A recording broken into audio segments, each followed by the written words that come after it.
श्री स्वामी समर्थ। कार्तिक महिना सुरू झाला की सगळीकडेच आकाशदिवे लावतात। कार्तिक पौर्णिमापासून आकाशदिवे लावतात, तर आम्ही पण लावलेला आहे।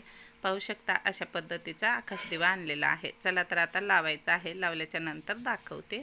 चला, आज आपण बनवणार आहोत मस्त दोशे, छान असे जाळीदार दोशे। 1 वाटी भगर आहे आणि त्यामध्ये 2 चमचे साबुदाणा।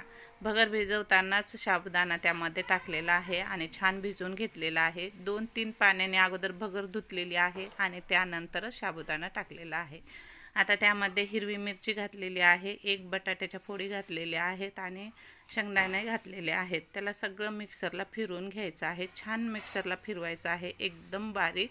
तर भिजवलेला साबुदाणा असेल तर तुम्ही ते पण टाकू शकता, पण 2च चमचे टाकायचं आहे, जास्त टाकायचं नाही। छान असं बारीक बॅटर करून घेतलेलं आहे।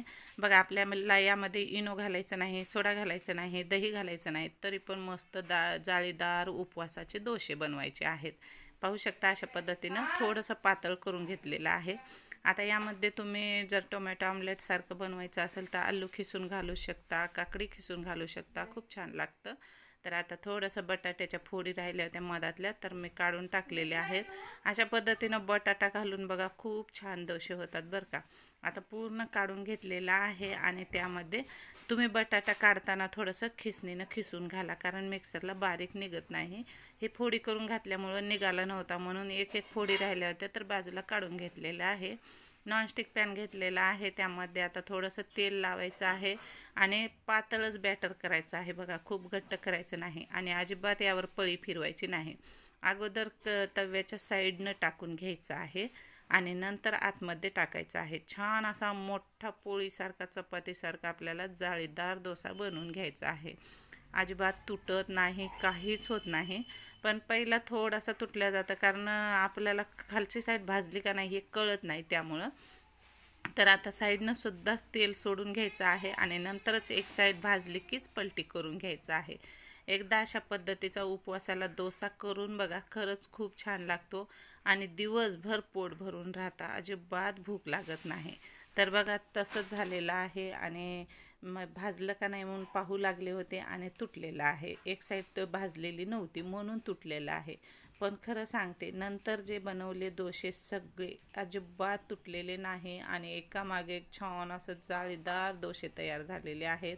आता इथं मी तेल लावलेलं आहे, तुम्ही तूपसुद्धा लावू शकता, ज्यांना तूप आवडतं खायला त्यांनी, पण मी तेलच लावलेलं आहे, तेलाने पण छान लागतात। सनफ्लावरचं तेल घेतलेलं आहे आणि पाहू शकता किती छान असे मस्त दोशे। तशाच पद्धतीनं जसं आता तव्याला साईडनं अगोदर टाकायचं आहे आणि नंतर पसरून घ्यायचं आहे, आतमध्ये नंतर टाकायचं आहे। पातळ बॅटर केलं ना आपल्याला पळी अजिबात फिरवायची गरज नाही आणि एकदम पातळ कुरकुरीत जाळीदार दोशे तयार होतात। पाहू शकता किती छान असे जाळीदार दोशे तयार झालेले आहेत। एकदा अशा पद्धतीने नक्की करून बघा, खायला अप्रतिम लागतात बघा।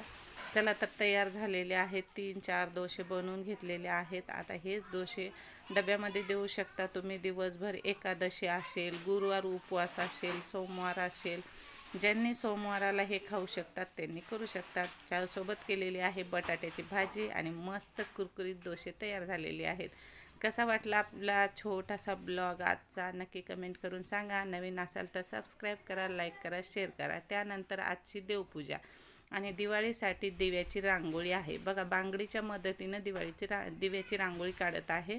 आता ही कलरफुल रांगोळी आहे, त्यानेच मी काढत आहे। बांगडी ठेवलेली आहे, साईडनं असे डॉट करून घ्यायचे आहेत आणि वरतून एक रेष मारायची आहे अशा पद्धतीनं आणि काडीच्या मदतीनंच अशा पद्धतीनं करायचं आहे बघा। आपल्याला काहीच करायचं नाही, अशी रांगोळी काढायची आहे आणि वरती एक डॉट मारायचा आहे आणि त्याला दिव्याचा आकार द्यायचा आहे का नाही सोपी आणि सुंदर रांगोळी। आता हेच दिवे तुम्ही कलरमध्ये काढले ना खूप छान दिसतात। कसा वाटला व्हिडिओ नक्की कमेंट करून सांगा। नवीन असाल सबस्क्राईब करा, लाईक करा, शेअर करा, फॉलो करा। श्री स्वामी